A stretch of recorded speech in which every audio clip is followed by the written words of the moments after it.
Hey everybody, thank you so much for joining us today at RT Podcast. We've got a very special guest, Jamie Rahn or Ron? How do we say that one? Ron, yeah. Fawn or Fawn. Okay, so I'm actually have some allergies today. I have some pretty horrible allergies every year around this time. So Adam's going to be taking over. So you're in good hands. Adam? Welcome. Jamie, how's it going, man? Doing pretty well. Got the weekend started, so I get a couple days off from the gym to, get out and build some stuff. So let's get down to it. So American Ninja Warrior Jamie Rahn, aka Captain NBC. Can you tell us a little bit about Captain NBC? I'm new to this, obviously from being from Great Britain. What's the Captain NBC about? So Captain NBC was a version of Captain Planet. If you ever watched that show growing up, I was Captain Planet for Halloween one year, and I saw a commercial for the show, and I didn't know it even come to the States at that point. I thought it was all in Japan, and they said they were looking for costume competitors, so I showed them my Captain Planet costume for Halloween, and they loved it. But for copyright reasons, you couldn't use the Planet logo.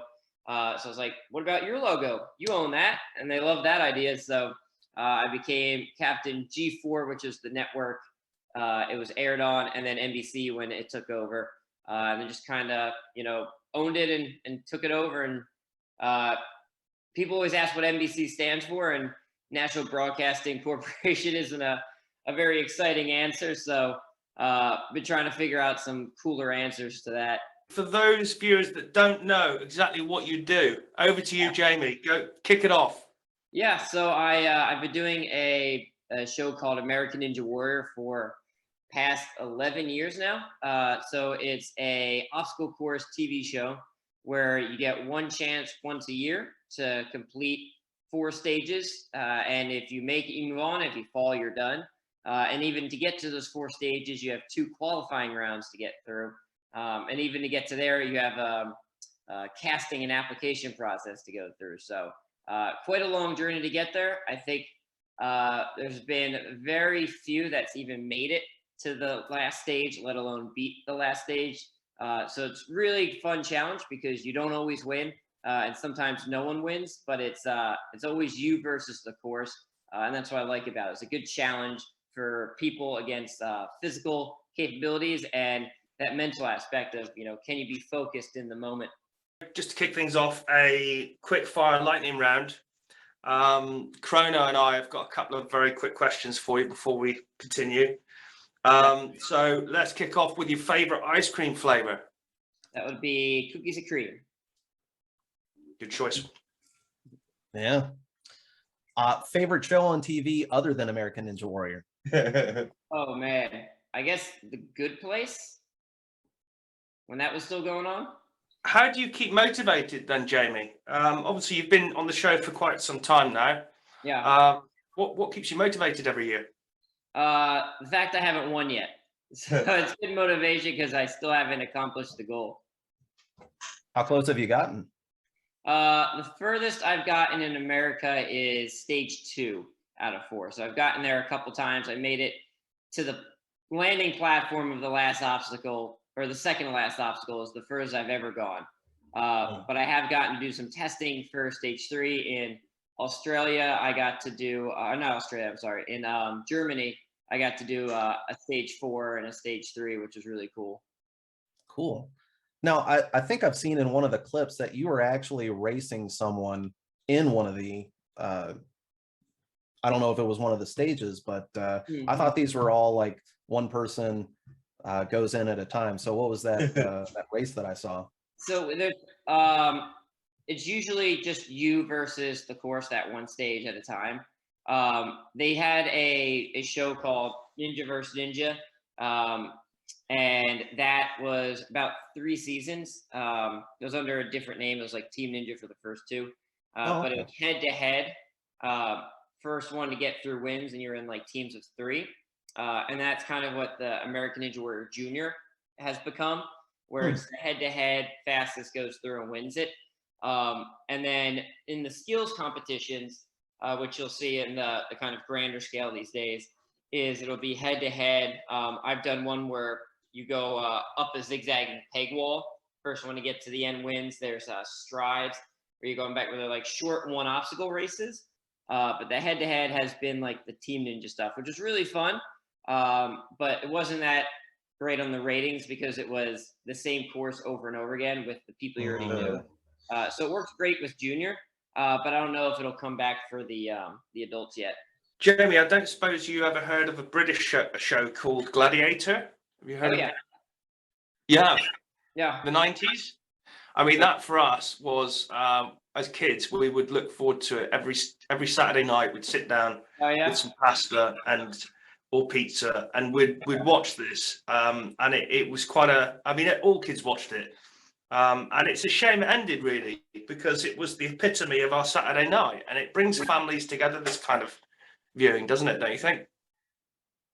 Yeah, I think that's why we've had such success here with American Ninja Warrior. So many families say like this is the only show that we watch as a family, or it's the only show that we watch at all because it's good kind of family TV. It's inspiring stuff, and they're good role models for people. So it's great to see that it's still around in some aspect. And I'm sorry you guys lost your Gladiator. I know in one of those submission videos, I think I found it on YouTube. There were quite a few injuries you sustained. There was a fairly gnarly one. Right on your forehead. That was a pretty wide gash. On there, yeah. Oh, you still got the scar. Nice. Yeah. So there's definitely merit to the age-old adage of getting back on the horse. What injury, if any, has made you question getting back on that horse the most? That's a good question. I think, though, I don't know if any injury had made me question it. It was always very clear that I was going to, go and tackle, rehab or whatever it was to, get back to where it was. I think the one that made me question it the most was my thumb 2 years ago at this point, maybe a year and a half ago, right before COVID hit. And I think it was because getting back into it and then with all of the separation stuff from COVID and, that making everything so difficult with, just keeping a gym up and running. I think that tied with the injury made it the hardest. But still always had a clear indication that, I was going to come back to as, strong as I could. And normally whenever I get hurt and I have to, take some time off to heal, let's say, I've twisted my ankle or something like that. I get really heavy into the rehab of it. And then I always end up stronger than I was before. And once I hit that mark, I always feel, accomplished. So a long time ago, I broke my kneecap. I fell on a manhole cover and cracked my patella in half. And they're like, well, we'll never be 100%, maybe like 90%.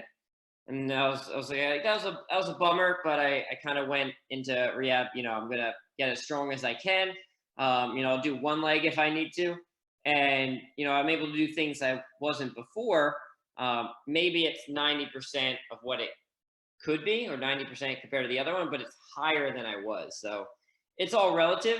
And I think that's always important throughout the recovery process of, all right, I've done something I haven't done before. I'm able to get past it. It's just knowing that it's going to take time. But the thumb was definitely the one that made me question the most. But again, that was mostly because of COVID. When you say going heavy into rehab, yeah, like let's say it's one of those injuries where like you just have to stay off the leg or off the thumb, like can't use your hand. What does going heavy into rehab look like for something like that, where the best thing you can do is not use it? Well, if it's the leg or something like that, I use my arms and I get a lot of upper body work. And then I'll work mobility and, I'll really focus on doing the at-home exercises and stuff like that. When Team Ninja was around, the last year they did, I got a concussion, which was kind of the hardest thing for me to recover from, because you can't just rest your brain. it's just always on. It's kind of like a back injury or, you know, like a rib. It's hard to just not utilize it. And so that was the longest recovery I think I had, and was the hardest to kind of do. Because like I just want to, you know, keep working and do the rehab stuff, but if you do, you're just going to go back downhill. So it was being patient and doing what you needed to do, and then just keeping yourself occupied with, you know, other things. You know, maybe it was around that time that I started working Rubik's cubes and just getting dexterity and finger strength rather than having to think about, you know, moving or, you know, a lot of crazy stuff like that. So it can be hard, but there's always something you can work. You just have to be willing to not do everything you did before. You got to have some real mental capacity in that situation, because I think your life changes so much. What makes you drive and enjoy your life so much is if you're active in that way, is your active life. So I think when you lose that aspect, it must be really tough mentally. Yeah, I've definitely had many of nights where I haven't slept and just kind of stayed up thinking about those things. And the best thing that came from it is kind of figuring out what does make me happy and make me feel joyful and fulfilled. And a lot of that is one, having a creative process being utilized, whether that's in physical activity or building and designing things. But if I'm just sitting at home, I get very depressed and I get very, you know, disappointed and frustrated and kind of down on myself. But if I can accomplish a task like going through PT exercises or painting a picture or designing an obstacle or getting through a workout or designing an obstacle course, stuff like that. For me, if I'm not creating something or building something, like checking something off a list, I get very kind of down. So in those instances where, you know, things change, like, you know, I have less of a thumb, so I can't really like pick up things anymore, or, you know, I don't have that pinch grip. When I'm getting in those moments, I got to realize that there's more than just that, and, you know, go do something else. So something as simple as going out and mowing the lawn in the morning is a good thing for me to just mentally get myself back in that positive driven mindset of, you know, oh, well, you know, I'm not feeling great today. You know, I can't do the things I want to do. I can go sit on a mower and accomplish this task. And that, you know, makes me feel like I've been accomplished. So I think it's hard to find those things, especially until you get into that, you know, deep kind of darkness of not really feeling great for a while. What are your spiritual views, Jamie, then? What's that? What are your spiritual views? I'm not sure. So I'm not really religious. I do feel like there's a balance in the world. So for every, you know, amazing thing, there's going to be something negative, and it balances out.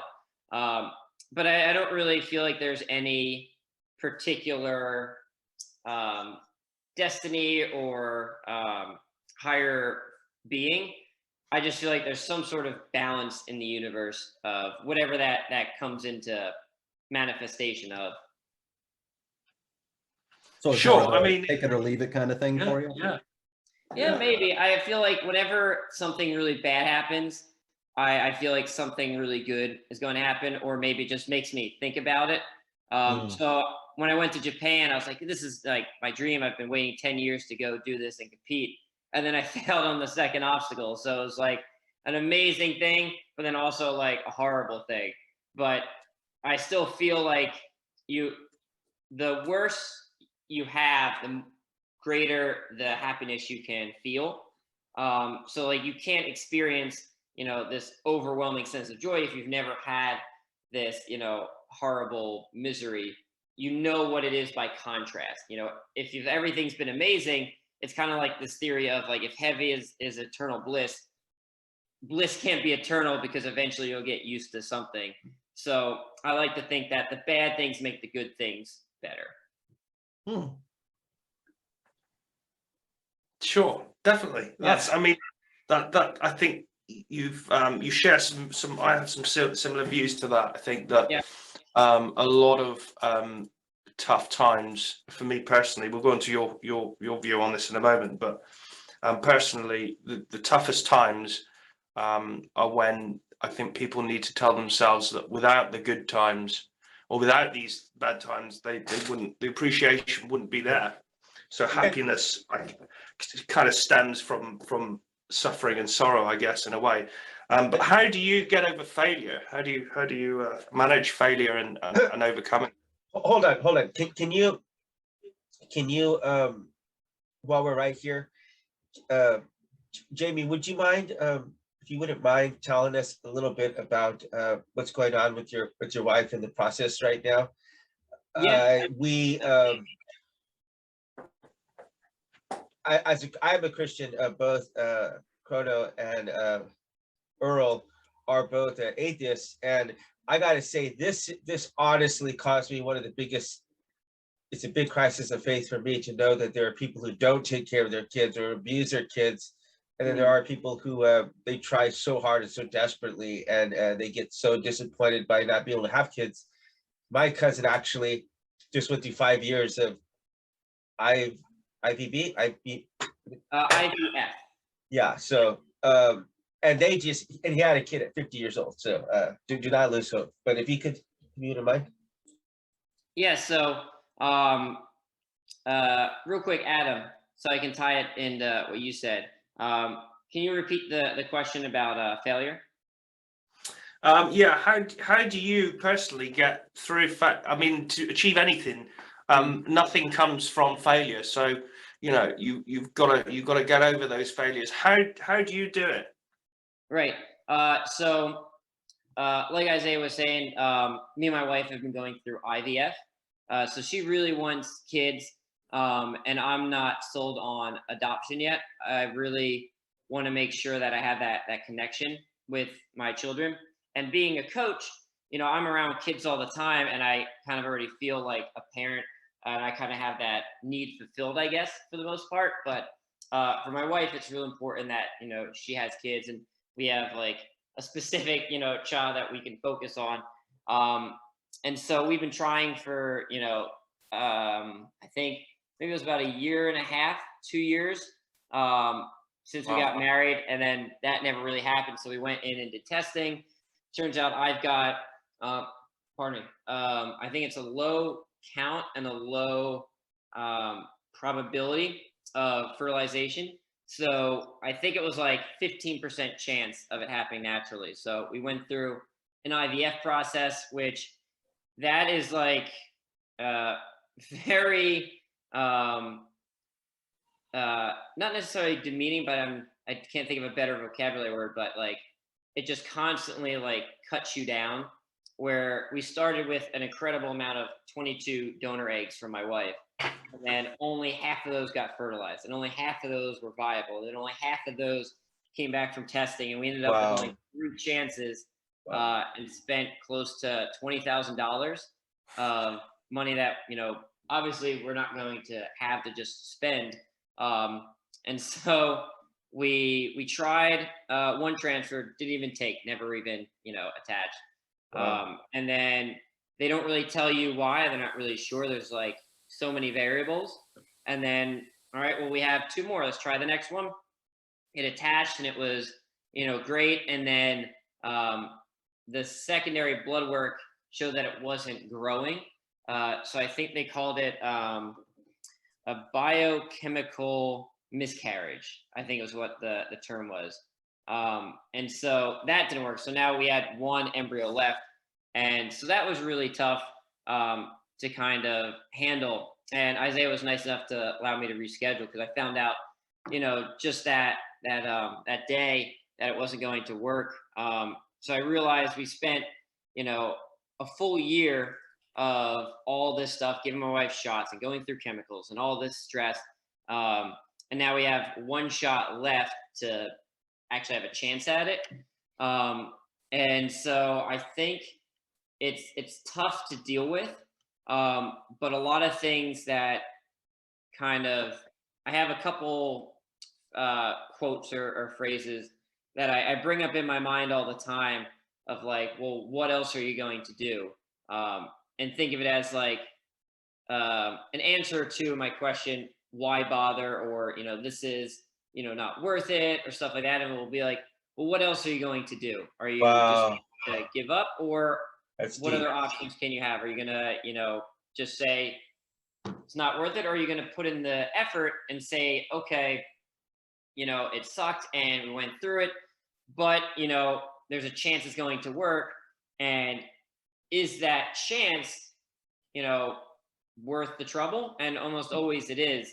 I don't know if I spoke with Isaiah before, but I've been suicidal before, and I think it's important for people to question that thought. I think it's kind of dangerous to just ignore it, but I think it's crazy to accept it.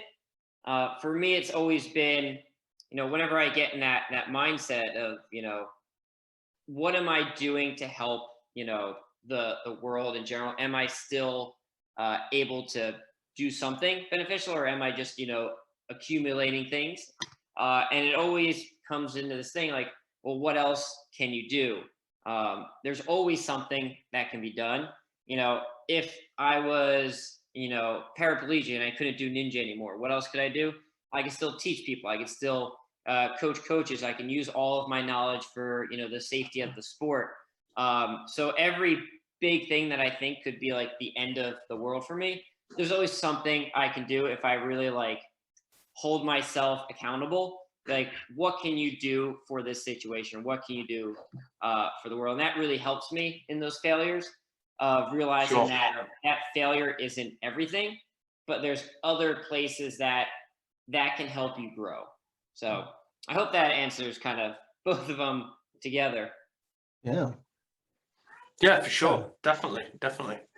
We've all dealt with various forms of trauma and setbacks, and you just alluded to ones that you're encountering in your own personal life.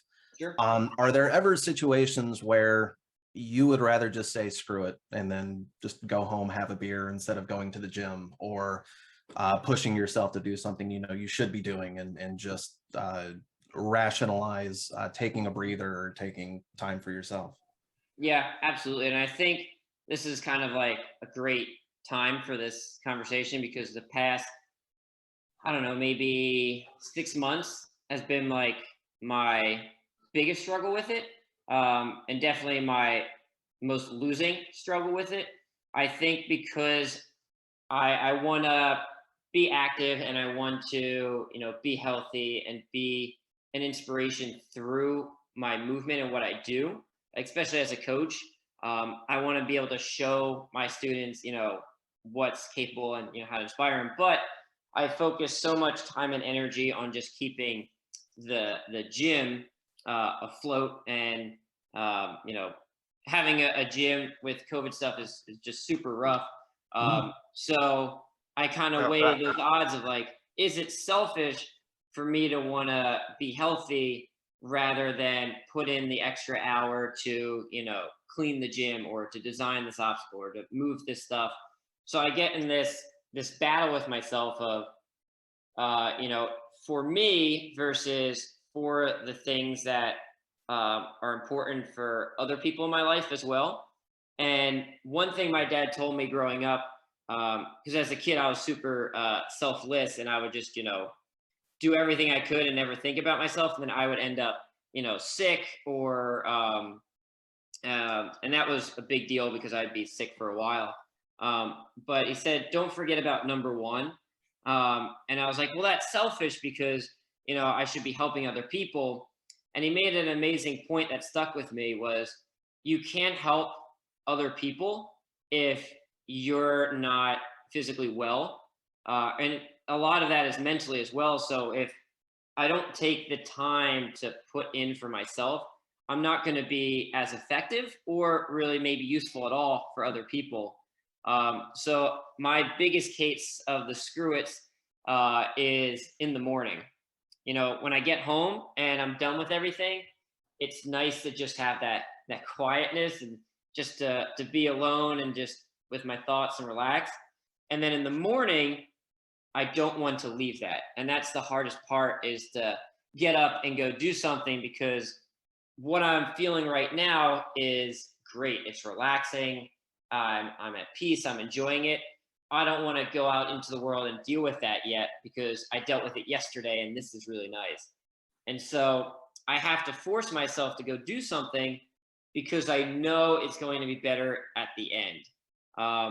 And so like scheduling this thing in the morning is a way for me to get up and go do something, give myself something that has consequences beyond me, which forces me to go do it, makes it harder for me to just say screw it because I'm the only one being affected. But if I can include other people in it, personally, I feel way more obligated and way more disappointed in myself if I don't do it. So that's the way I combat that is try and make it involved with other people so that there's more incentive for me beyond myself, where if I don't have that self-worth or that self-care, it'll at least get those gears rolling and then I'll get into it again. Yeah. I think that leads us nicely on to nutrition, actually. We all struggle with balancing our diets. I mean, let's be honest, cake tastes way better than an apple does. How do you manage this? So this is another perfect time for this. Interestingly enough, my diet is very basic, but not ideal. So most of my diet is just bread and meat, so carbs and protein. And I like smoothies and acai bowls, but otherwise I don't have a whole lot of fruit and veggies in my diet. And so, for instance, typical day would be peanut butter in the morning with some like we have these Belvita crackers, or like little blueberry breakfast sandwiches crackers, and then some snack over lunch, and then a tuna fish with on crackers with cheese for dinner. There's a high protein too, and that would be like most of my days. This week though, I wanted to challenge myself because whenever I fall deep in those despairs, I get more driven to do something great rather than those little steps, and it's easier for me to take it on. So feeling like I haven't really been able to do much in the past while, I decided to see if I could take out meat entirely in my diet for the past week. So today I finished a full week of no meat, which is, I don't think I've gone 2 days without meat in my diet for like the past 30 years. But like you said, cake is yummy and it's not meat, which didn't mean it was super healthy. But I did challenge myself to try something new and see if it worked out diet-wise. And I don't know if I noticed a huge difference. I think I need to find that middle ground. But for me, because I can't be that diligent with, counting calories or having a meal plan, for me, if I'm hungry for something, I want to have some of that flavor. I can't say, oh, I'm going to have chicken on Friday and, tuna on Thursday and plan out my week. That's not going to do it for me. I'm a very emotional eater. So for me, it's all about the amount and controlling how much I have. So if I go out to eat, I'll have, a steak or something, but then I'll make sure I have a small lunch or whatever it is by Thursday, and just trying to be mindful of that. Or if I ate a lot yesterday because we were celebrating something, then, tomorrow I'm going to have, little to no breakfast, do a hard workout to balance it out, and then, get back into a regular schedule. Wow. But yeah, it's constant, and I'm definitely not a good dieter. I don't have that 8-pack or that, 0% body fat, which I would love, but it's not as much priority for me as, enjoying the meals. When was the last time you actually had like a Big Mac or a Whopper like set?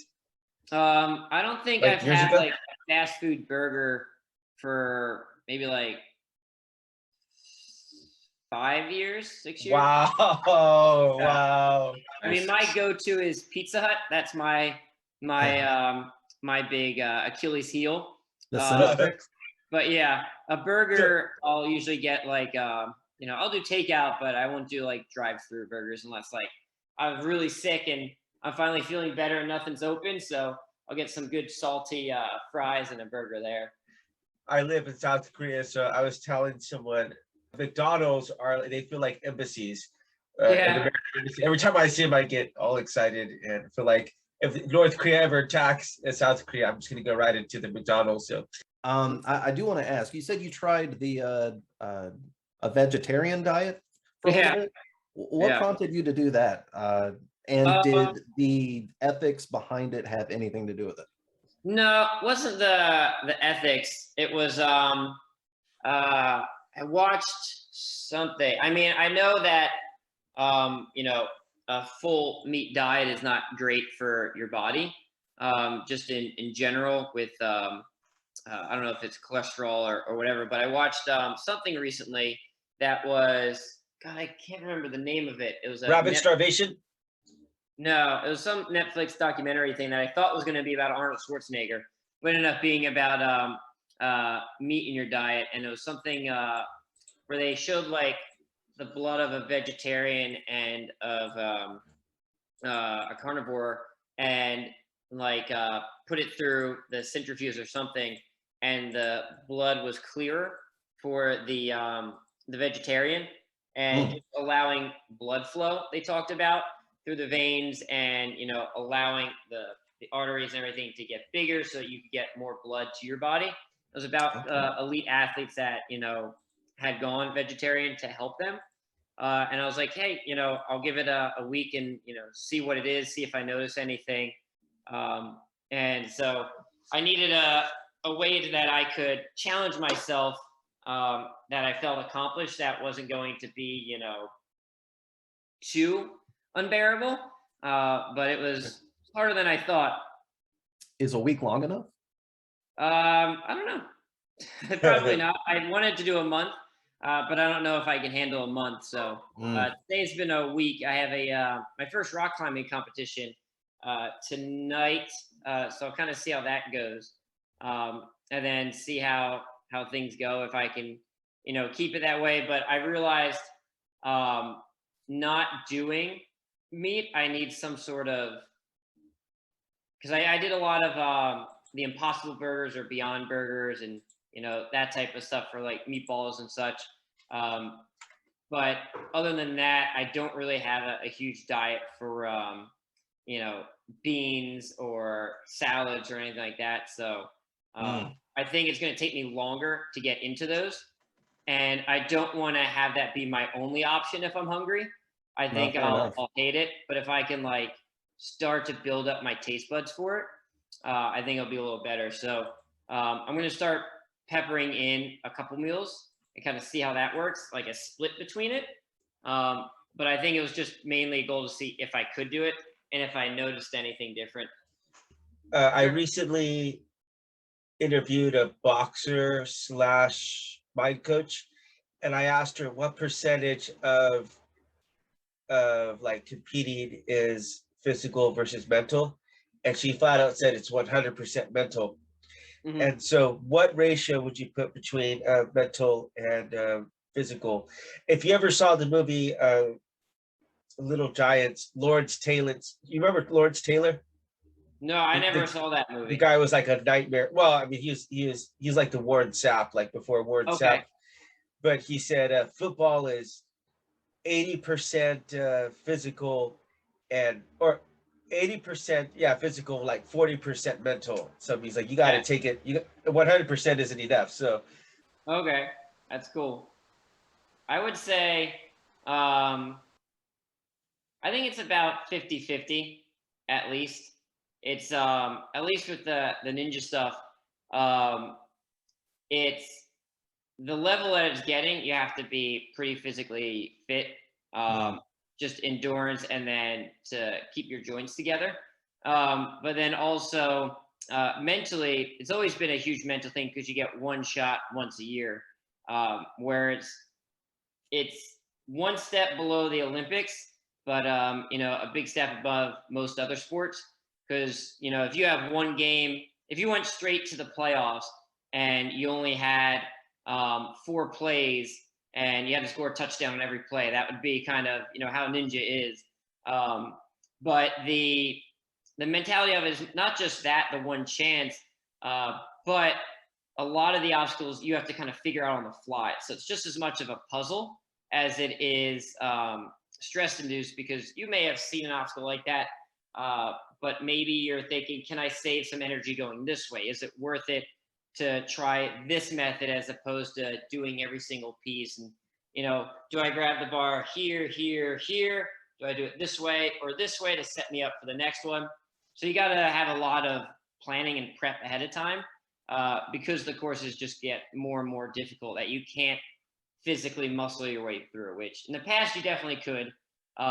You have the people that were just super strong and had no idea what to do. And then you had the people that had all the technique, but not necessarily the strength to make it through. And the technique helped them a lot, because it saved their energy. So I'm going to say 50-50, because I don't think one's more than the other. If I had to choose, I'd say 60 mental, 40 physical. But it's a heavy physical. I think it's difficult when you're performing badly, getting over that, and the mental. I mean, especially as Isaiah alluded to, boxing. I mean, if you're losing in boxing, you got to have some real heart to come back, because that's you got to dig deep for that. Yeah, I always loved the underdog story. I always felt like that those circumstances made the victories so much cooler.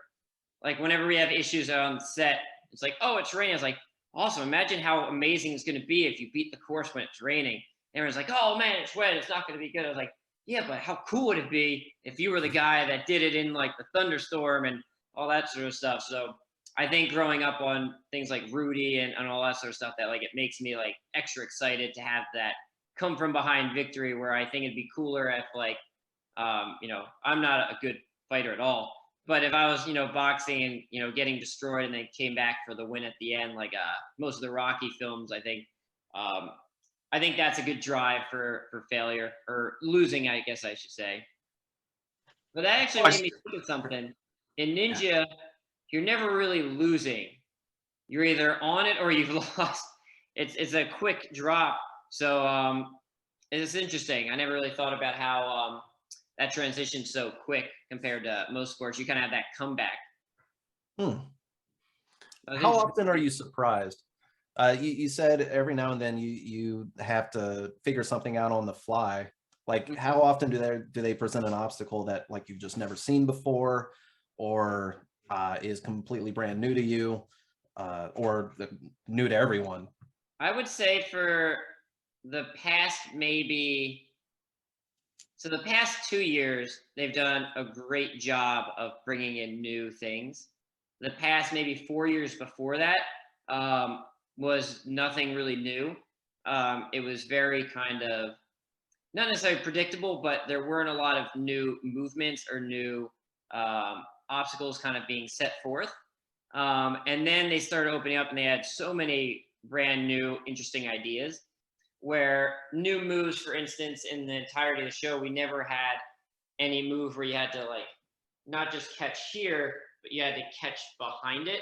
So there's like a flat face in front of you. So that reverse grab, and that was like nothing we ever tried before. And it was a brand new movement technique and something that no one had really ever trained much before. And now that's getting more popular. There's what we call special delivery. So it's very specific. So if I'm grabbing on like a cliffhanger ledge or a bar, I don't have all the room to get it. I've got like an 1.5 or 2 inch gap that I have to fit into. And then they made things like, what was it? The corkscrew. That one I was really surprised and really excited by. Like the big steering wheel you catch and just whips you down a spiral. Like you're undoing a bolt. They had what they called the Grim Sweeper, which was an awesome pun. But it looked like 3 big talons with a cliffhanger, and it would spin you around, you drop, and it'd spin you the other way and drop again. And they got really clever, and I'm really impressed with their stuff the past 2 years. I would say maybe 1 or 2 obstacles each course this year has been new and exciting, which props to them for keeping it fresh after this long. I'm sorry, Adam, you were about to say something? Yeah, I was going to say, so do you try and recreate some of these for your training regime? Because a lot of them are quite specific. You're talking about the grips and some of the movements. Yeah. How do you get around preparing? You know, practicing for these things. Yeah, I mean, these days, before you could kind of like go scout while they were building the obstacles to try and figure it out as they were doing it. But now that everything's been closed off, you really have no access to it. So we try and build in the off season what they just had or what they think, you know, might come up, and try and expand on that. So for instance, that reverse grab they had, they brought out in an obstacle called Angry Bird. So originally you had the salmon ladder obstacle, right? And then after that, forever, it was an unstable bridge. So it was a board attached with chains, and then another board that was attached with 2 chains, so it pivot. They then transitioned that into a full pipe and a weird shape board. So it would be offset. So you have to grab heavy on one side. And then that transformed into Angry Birds, which is a bunch of small, precise ones with a reverse grab. So we know that they're going to take an idea and try and change it and make it more difficult or new. So whenever we see something new come in, we try and replicate in the off season, and how creative can we be in, you know, changing it and challenging ourselves on it. And sometimes they like what they see, and they end up putting in what we've done in the season as obstacles. But some of them are just incredibly difficult. We don't have millions of dollars or you know, pool of water to fall on. So we make crude variations to get the feel of things, like that big corkscrew thing that drops you really fast. We would just spin a big Olympic ring, like one of the gymnastics rings, and we would just try and catch it and spin, and like that wasn't spinning you the way it should have. We ended up going out and making one, and it worked for a competition I had. But then we ended up breaking it, so I had it for like a couple of months. But yeah, you do the best you can and try and figure out what these movements are going to feel like, and try different strategies on it. Like that reverse grab is very unique because you don't catch it like normal, because as your body swings through, if you catch it right underneath, it pulls your body back and out. You want to like cheat it underneath, which feels worse, but then you're able to catch it more or catch it upside down. There's just so many new things to learn with these different moves that even if we can't build the obstacle, we try and build whatever that movement piece is and practice those individually, and see if we can make an assimilation to it. But yeah, they're very creative, and with the money they have, they're definitely going to stay ahead of us for a while. Nice, very nice. Yeah. Am I correct in understanding that you do a lot of talks, a lot of public speaking to kids and other groups and audiences? Not as much now, but I did go out to a lot of schools and such, and you know, talk under mostly parkour oriented. Back in Jersey, when I got to do a lot of those talks, had a parkour gym where we did some ninja stuff. And being on ninja is a good way for kids to kind of make that connection and understand what I do and parkour in general. So a lot of these talks had always been about being active, you know, overcoming struggles, you know, finding what makes you happy, those types of things. I did do one talk at a fundraiser where it was for brain cysts, which was nice. I got to talk about that a little bit, but mostly everything else has been about just ninja and, you know, what it's like to be active and, you know, what it takes to be at that level, and just how do I make being active fun, and, you know, what I do as a coach and what do I do as, you know, a train or a person who trains themselves, because that's been a lot of the stuff with the kids is how do I get my kids wanting to work out rather than playing video games, and that's kind of where I've come in for those. But it's been mostly physically based talks. Okay. So Yeah. it's really important to you to inspire the kids. Part of the reason for why you dye your hair, you really want to Yeah. stick out and make them want to do it, right? Yeah, I mean, my biggest drive, like we kind of noted on before, is to be something positive in this world, to have some sort of, you know, positive impact. And for me, if it's something I can do creatively, that's, a win for me. So what I found, just through luck and through, the experience that I've had, the biggest impact I've had so far has been in coaching and in teaching and being active and being able to inspire through what I do, and then pass that knowledge along to get other people thinking creatively to be active. Okay. I've heard you talk in one of your videos. You cited a saying in parkour, be strong to be useful. Yeah. Is there any particular area where you were perhaps most surprised where that applied? And is there, as a second part to this question, is there any area where you think it probably didn't apply? For instance, like perhaps in a toxic masculinity sort of situation where maybe it's better to be weak, be vulnerable, be open, kind of thing.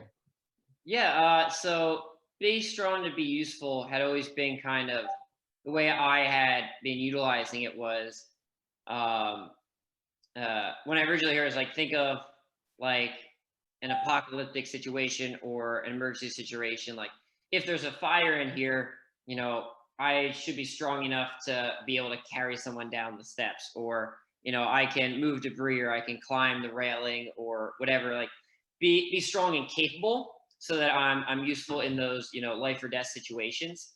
And then it became more coaching, be strong so I can spot people and actually, help them progress and be useful that way.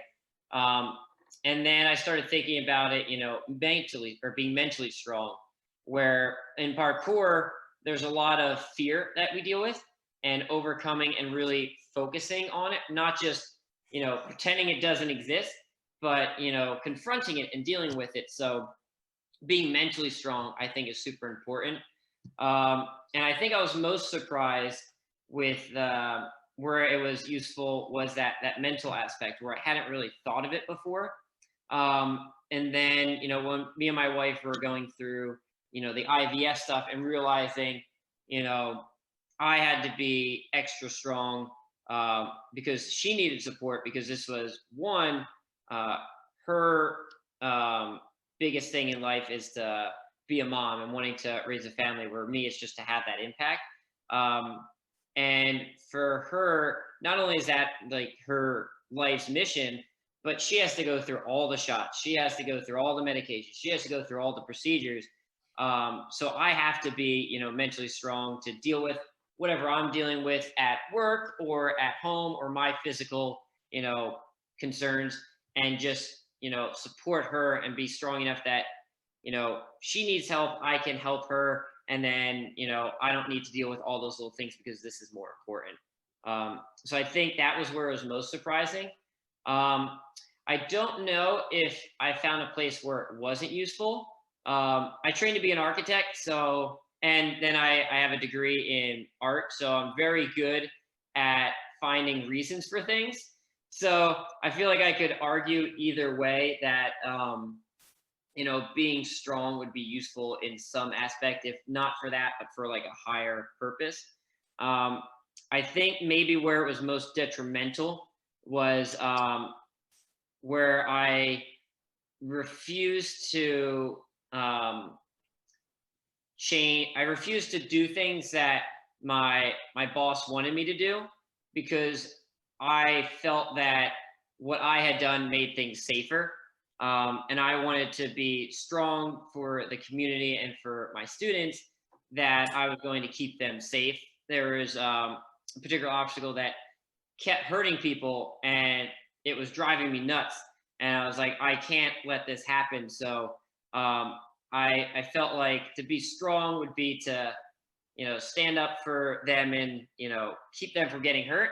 But ultimately ended up, getting fired. And, I moved out there for that job, and then I got fired. So I had to move my whole family. I had to do that. So you could argue I could have been strong to, do the job and still be able to influence people in a good way out there.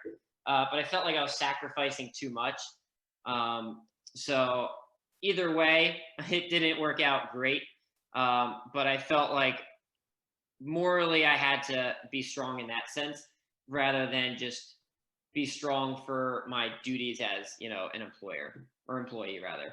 I did hear you talk about that in the last time you visited RHE. Yeah. And without knowing the specifics, it sounds like you made a decision based on your morals, your ethical principles, and I can't fault you one way, one bit for that. I think, I don't know, being able to stand confidently behind your actions for those reasons, that sounds more than reasonable. I think I appreciate it. It made the right call. definitely is hard to deal with consequences or something like that. But I don't know if I talked about it before, but like during that process, like I would have days where I'm just like shaking because I'm like I'm in this situation and like I can do something to help it, but I feel like my hands are tied. And then to like just say, well, screw it, either I'm gonna get so frustrated and depressed that I'm gonna end up doing something terrible for myself, or I can take the chance and try and do something that I felt was right. So yeah, I appreciate it. It's still difficult because that was the start of the downhill for a lot of things and struggles that we had in life. But I'm happy that I was there to make the decision. And like you said, life you won't get to where you are without where you've been. So what opportunities I have now may not have come up if I didn't go through that. So as much as it sucks, I'm always glad I've gone through it, and hopefully it was for the best. Jamie, did you ever experience any bullying as a youngster or not? Minimal. I mean, I was super shy, so I talked to like no one for most of my childhood, maybe up until middle school. I had a couple of friends. Elementary school was all just play dates that my parents had set up. I was the kid who never talked to anyone and just kind of like hugged mom's leg in the corner. But luckily they forced me on some play dates, and I met some really cool friends. And I lived in a suburb, so a lot of the friends I ended up having were within a bike's ride from each other, which really helped. But bullying wise, it wasn't much. And luckily I have a horrible memory, so I was young back then. But it was mostly just, being quiet and being so passive that I would kind of get taken advantage of. But it wouldn't really be much kind of name calling and stuff like that. And so at a certain point, I just realized, like, what do I care what other people think? I don't actually know what they think. I'm just pretending I know, and what I'm pretending is always something bad. So why don't I just ignore that and then just do what's going to make me feel happy? And if they resonate with it, awesome, we're friends. And if it doesn't resonate, then we don't have to be friends. So I wouldn't really call it bullying. I would say more of just kind of getting taken advantage of because I was just so passive and shy that I was too afraid to. Yeah, sure. There's going to be a lot of fans of yours out there that obviously, being total respect to you, these children look up to you and you set a fantastic example to them. What would you say to these guys and girls that are going through that, and what advice would you give them to deal with it and get through it?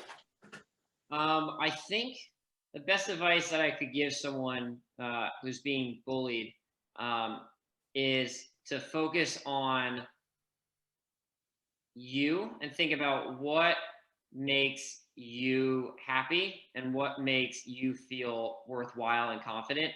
Day-to-day experiences can have a big toll on your mental health, but if you can really take the time and focus on what makes you a happy, confident person. Is it that you need to hear that praise of people saying like you're awesome, or is it knowing that you have these friends or these parents or these colleagues that do feel that you're worthwhile? It's different for everyone. The the only thing I can really say that worked is, what worked for me and my personality, and taking the time to really try and understand yourself really helped me deal with bullying and that whole kind of getting taken advantage of and being passed over and that sort of thing. So once I felt confident with myself, made dealing with all the external things way easier. So whenever like people I see like in adult life who, try and like, oh, I'm just going to cut right in front of you in line, and pretend like you're not there, or like shove you when you walk by, that, before I'd be like, oh, okay. I guess you're in front, and I'll just sit there and kind of get frustrated with myself.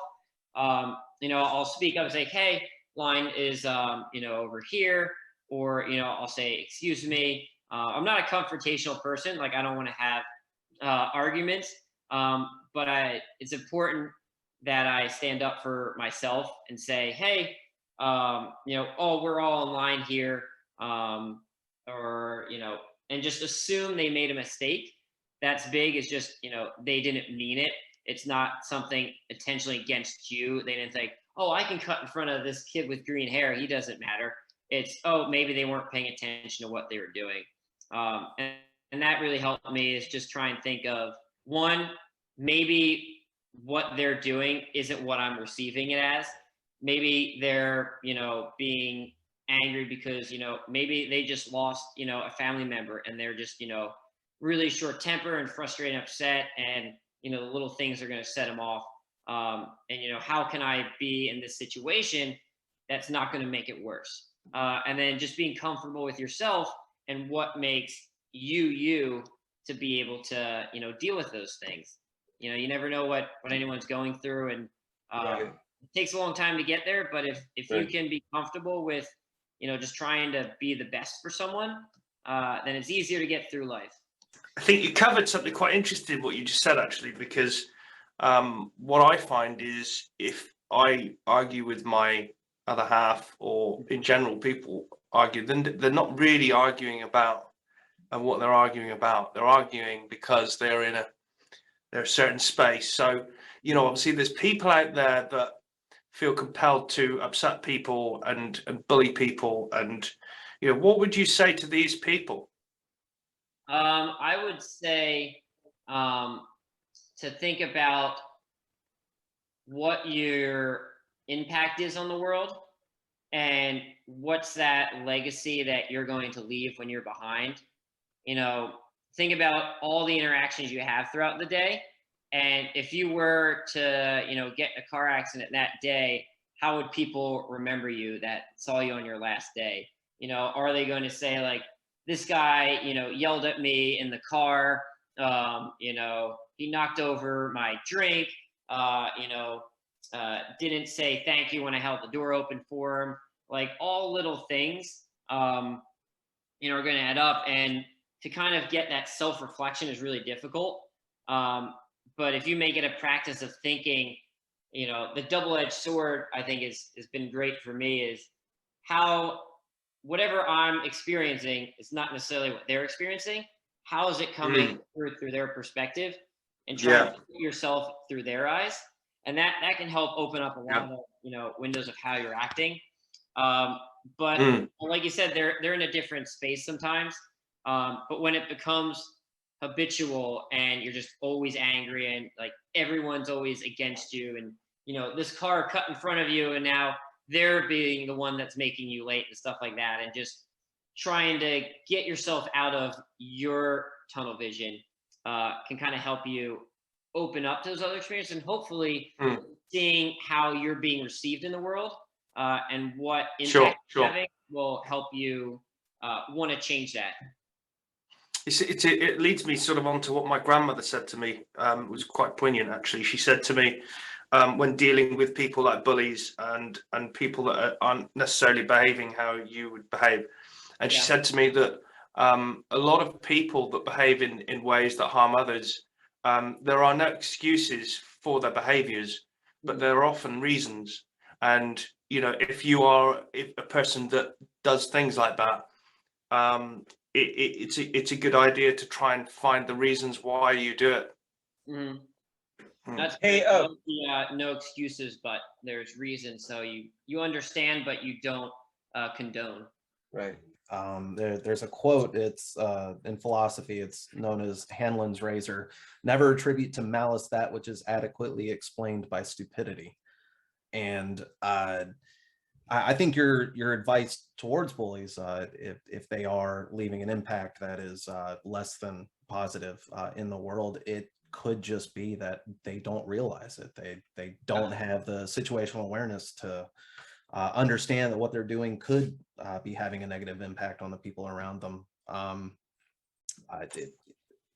In terms of last thoughts, something that's always important to me is having situational awareness, having constantly putting myself in the shoes of others, and trying to understand what my actions and my words, what impact they have on other people. I think that's something we would all do better to give thoughts to. Well said. Great. Yeah, I'd just like to thank you, Jamie, really, because obviously there's a lot of young people out there watching you, and you, as I say, you're a great role model to them. So you're doing excellent work, and I wish you all the best with your family. Just a closing question for you before we wrap up. Obviously, we know that you'd like a family. Where do you see yourself in 10 years with this family? What do you see yourself doing in 10 years? Well, first, thank you guys. I appreciate getting on here and chatting with you guys. I think in 10 years, I'd like to continue. Oh, hi. My wife got home. I didn't know she came in. So I think in 10 years, I'd like to continue coaching, and I don't know if I'll be competitive. I hope so.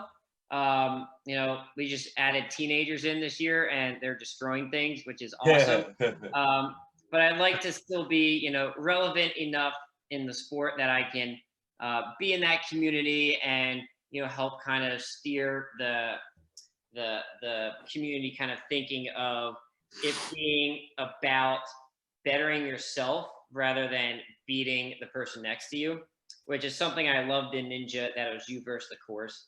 And my goal is to continue that and still be that kind of light for that throughout the next decade. 1 decade in, hopefully I could do it for another decade.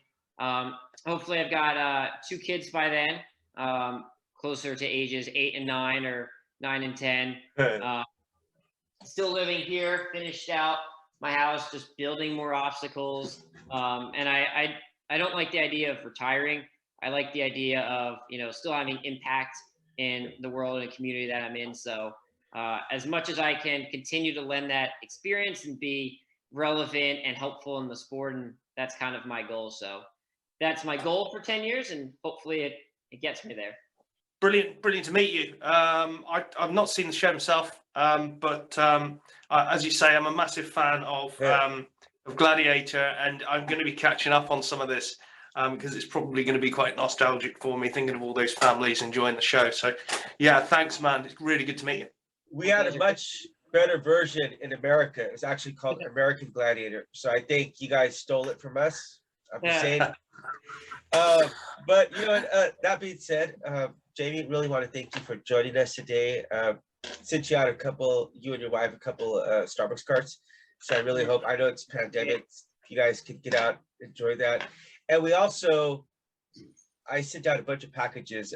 Adam got, Earl got a package. Chrono just got his package sent out to you. But yours, if it hasn't arrived already, should be in any day. So I didn't check the mail today, but yeah, I got the virtual card, which is nice. Yeah, a couple of Korean gifts. So hopefully one for your newborn baby. You got to the law of attraction. You got to think that way, Oh yeah. So yeah, thank you so much again. Really thank you for your time. I from the moment I read about you, I was just so thoroughly impressed on how much just the positivity and how much you owned your story. I just thought it was amazing. I just had to have you on. So yeah, that being said, check us out on www.rhepodcast.com. Check us out on Facebook, Instagram, Twitter, YouTube, Spotify, just about anywhere you think of, you can find us. Or you can send us an email at rhepodcast@gmail.com if you're interested in coming on, or there's a topic you'd like us to discuss. And we look forward to seeing you again.